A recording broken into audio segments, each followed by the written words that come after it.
Today, it's all about setting and how to get into the mood of your setting. Hi, I'm Autumn Vardo. Here you will find quick tips, author tools, and hopefully some inspiration for living your best writing life. If you're new, welcome. And if you're a return person, a repeat viewer, thank you so much for joining me today. Okay, so let's talk about setting. Oh, and FYI, normally I make these on Sunday afternoon, Sunday morning, but my Sunday was crammed full of cool stuff. So I'm sneaking this in before I go to work. And you know how early it is before I go to work. So my face should be fresh. Okay, so let's talk about setting. Do you ever close your eyes and see the physical setting of your novel? The room, the things in the room, the landscape or the sky, the topography or the buildings, the roads. Just be in the space. I like to feel like I am in the middle of the setting when I write. I want to feel like I am there, standing next to my characters. I don't know if you're like that, but that's what I really like. And I just want to be there like as they're interacting. And sometimes that's hard to get into. For me, setting is absolutely critical. Getting into the mind, getting into the place, getting into the setting mood is so very critical for me. And I've listed 5 reasons why, what I need setting for, or how I use setting. And let me know if you use setting differently, if I forgot one, if you'd like some more information about how I actually do this, because I think that could definitely be another video. So the first thing setting helps me do is it helps me use the setting of the novel to reveal and show, not tell, reveal and show a character's hopes, their dreams, their weaknesses, their strengths, and their struggles. Number 2, setting helps me reveal and show their emotion, a character's emotions. Number 3, setting helps me create conflict and emphasize conflict or show conflict using the setting. Number 4, setting helps me reveal or show the interactions between characters. Helps me introduce a new character or get rid of characters. Setting helps me be there. Feel their time and space. Get in touch with what they would be feeling and seeing and smelling and touching, and just the vibe of the place, just being there. But you know what? Like many of you, I sit in my favorite chair in the family room with my dogs and people walking around and things going on. And sometimes it is hard to get into the mood of the setting, to be there. Sometimes I'm really lucky and I go outside, it's a nice day, and but then I'm just staring at either the stucco walls around my backyard or staring at the trees or the sky and the rooftops of the other houses. Still not there in the setting of my house. Still feeling hemmed in by walls. So I like to feel in the setting. So I've devised a few ways that help me get there, to be there. So I just really quickly, do you feel that way too? Let me know and leave a comment if you feel that way too, because maybe I'm the only one. I don't think I'm the only one, but I like to just be there. It just helps me do like all of those things that I just mentioned. I write historical fiction and there's no way I can go back in time. And even if I could, I don't think I would, because, you know, death, disease, all that stuff. I also write urban fantasy, and that is a lot easier to get into the setting. But historical fiction comes with its own set of setting issues. So for me, much easier to envision setting, to find setting for modern day urban fantasy things than historical fiction. Here's a few things that help me be in the setting, and there are 11 of them. And if you stay kind of through the end, I even have a little a trip that I took to help me get into the setting. Okay, number 1, I have a big TV in front of mine. Well, it's not that big, but it's a pretty fair sized TV, and it's in my family room. And I just put on the YouTube. It's a smart TV. I put on the YouTube, and I find YouTubes that go with the setting, even for historical fiction. For Dragon Lady, I used a few beach videos, and I typed in the area and the beach, and sometimes you get this nice aerial view, and sometimes, somebody's, I don't know how they're doing it, on one of those cameras, but sometimes it's just listening to the beach. When I was writing the scene for the typhoon that came up in Dragon Lady, I put on creaking sound and wind and creaking ship video, and it just, you look at it, you see it, you hear it, you can almost feel it. Okay, if I'm writing a warm scene by the fire, I put on a crackling fire. If I'm writing a scene in the snowy mountains, then I'm putting on snowy mountains. You can find everything on YouTube, and so it takes my little walls that are around me, and when I'm typing and I look up and I'm not looking at the walls, I am just staring at the TV and the YouTube. So YouTube is magnificent for that. You can go so many places on YouTube. It's a little bit mind-blowing. For Impaler's Wife, I found a vacation footage of the inside of a location that is no longer open to the public. So it is a tour no longer available, and I found it. Somebody had posted a pretty extensive YouTube of it, and I'm like, score. It really, I had that scene up while I wrote that.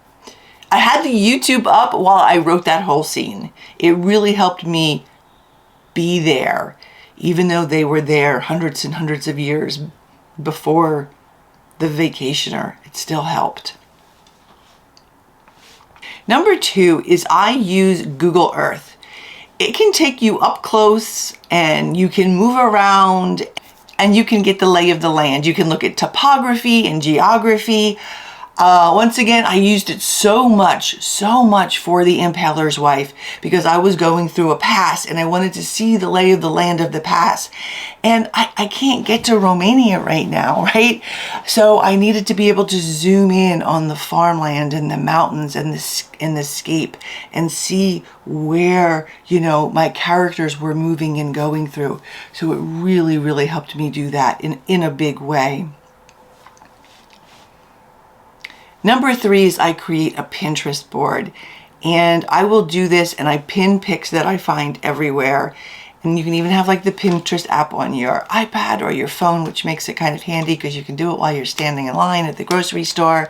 And the thing with the Pinterest boards is you can make them private. So if you have a lot of followers on Pinterest, then you can just keep that private. And it's always fun then to not make private, to unprivate it when the book comes out, and people can kind of see, where your brain was and where your mind was and what were your pictures and your inspiration for your pictures. So I use Instagram for that. I also follow Instagram accounts with the location. So right now I am writing a book about 1800s Greece, something that happened there. Really cool, love it. I've been to Greece. That was kudos. Was at the location, which we're going to talk about in a minute. But you know what? I didn't take enough pictures. So I am following pictures of that area. And when I like them, I just hit the like, and guess what? Instagram algorithms do the rest, and they keep giving you the same type of content. So now when I want to be there, when I want to see where my character is running and what road she's taking, and what the Aegean Ocean looks like as she looks out upon it, I just, let my fingers do the scrolling, and I'm there. I'm really there. Almost there. The next is I go to museums and special exhibits at museums. For Dragon Lady, I went to a particular museum down in LA, and I told the docent there that I was writing a book about, and I got a special tour. Now, I went in the morning, I went on a Sunday. I don't know how long that special exhibit had been, but I got really lucky, and when they found out, they took me on a marvelous tour. And by that I mean they stopped at everything and went into exquisite detail. And I'm writing things down, because I can write things down faster than I can type them. And I'm writing things down, and I was allowed to take pictures. I know in a lot of museums you're not allowed to take pictures, but I was allowed to take pictures. So that was absolutely fabulous. And I got so much information that I didn't find anywhere else. So it helped me see exactly how big these things were that I needed to do, and look at the texture of the clothing much more so than just, a picture or a photo. So ask the docent, and you'd be surprised sometimes they'll give you a little extra special tour. The next one is to get picture. I think I'm on number 7. Get picture books and art of the time. It is great for clothing and for little nuances. So photo books, beautiful photo books with art at the time. I use that a whole lot. I also get museum books and art books. I used museum books and art books for Queen of Sheba. Besides all of the art pieces that were professionally taken, they had so much information written down about that particular art. Once again, so much more than I was actually able to get from the internet. I mean, maybe I could have, but here it was all in this one little fabulous book. Let me see if I can find it. Here's the book. It's kind of beat up. It's really beat up. And yes, I marked it. I marked it up a lot, and it is all highlighted. And that's how I was able to come up with much of the cool details. It was all in this book. It was amazing. So I highly recommend getting books like this. And it was just treasures from ancient Yemen. So amazing. And I think I found that on Amazon, or from like a second seller on Amazon. In my number 8, I think this is 8, in my Merkaba series, there is a scene at a winery. Well, I've been to a few wineries, I think many of us have, but now I really needed some specific information about a winery. So I told the tour director that what I was writing and what I was trying to do in a particular scene, and guess what? They took me behind the scenes, and I got to see things and climb up in things, and they gave me detail about things that I was like, yes, now I have a new way for my hero to die or almost die. So sometimes just by asking, you will get people, because they see your excitement and they want to share their information, they will actually tell you new ways. So my point with all of the pictures and things, and especially this one, is take a lot of pictures. Take a lot more pictures than you think you need. The next is to go to cultural festivals. And I'm going to put in right now some quick footage of a festival that I went to just this weekend, the Greek festival in San Juan Capistrano.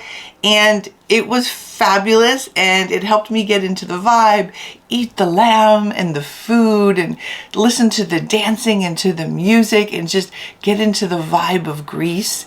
And I recommend going to festivals if you can, of where you're writing. Hi, glad you could join me this week. I am going on a little festival, a Greek festival, because my book that I'm working on now takes place in Greece, and I thought I needed to get into the vibe. So when my friend told me that there was a Greek festival in San Juan Capistrano. I said, count me in. We're gonna eat some Greek food, do some Greek dancing. I don't know about the dancing. Maybe. I brought my hubby, brought some money, brought my dance shoes and walking shoes. So looking forward to some delicious lamb and getting into the vibe of my Greek story.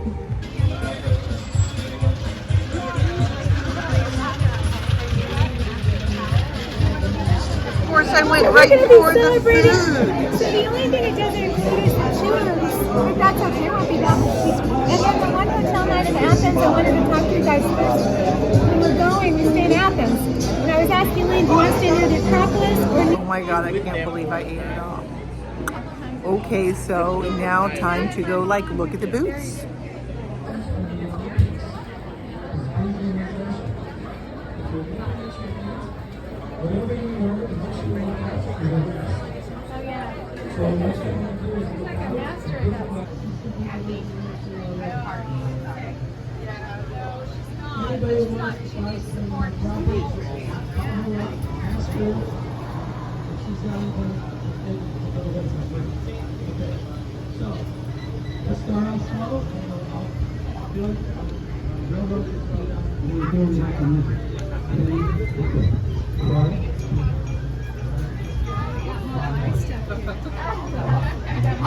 I've never seen a backpack.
Taller, but I'm working it down slow. The next to last is it's my favorite, but it's the least feasible. Go there. I know, right? You're thinking, yeah, right, in my dreams. That's a lot how it's for me. I wish I could be there, but I can't. But if you can go somewhere, or you're planning to write a book somewhere, maybe that's your next, I don't know, destination. Yes, it is the most expensive and it is the most indulgent. And I always think, man, wouldn't it be just great if I could sit in the place where I'm writing? And sometimes you're able to do that. Not often, but when you can, it's amazing. And what are you going to do? You're going to take a bazillion pictures, and then you're going to write about this, the feeling, the air, the smells, the whole vibe, so that when you get home, you can relive that experience. My last tip, I think this is a number 11, is to take a ton of pictures and copious amounts of notes and put yourself in that setting. So I hope I gave you some information, some good tips and tricks. Maybe you're going to try that YouTube trick or that Instagram trip, because man, those are really quick. The Instagram, sometimes I just scroll through during lunch so that when I get home and have a couple minutes to write or a couple minutes to write at lunch, I'm like in the vibe, in the vibe, because they do close-ups of things, right? The bugs, the animals, the sky, the colors, the textures really help you get in the vibe. So I hope I gave you some good ideas. Let me know if I did. If you have other suggestions, drop them in the comment section, and of course subscribe, notify, all that stuff. It helps me, it helps readers like yourself find me and find my content. As always, writers, dream, create, and embrace that setting. Okay, now I've got to get to work. Bye-bye.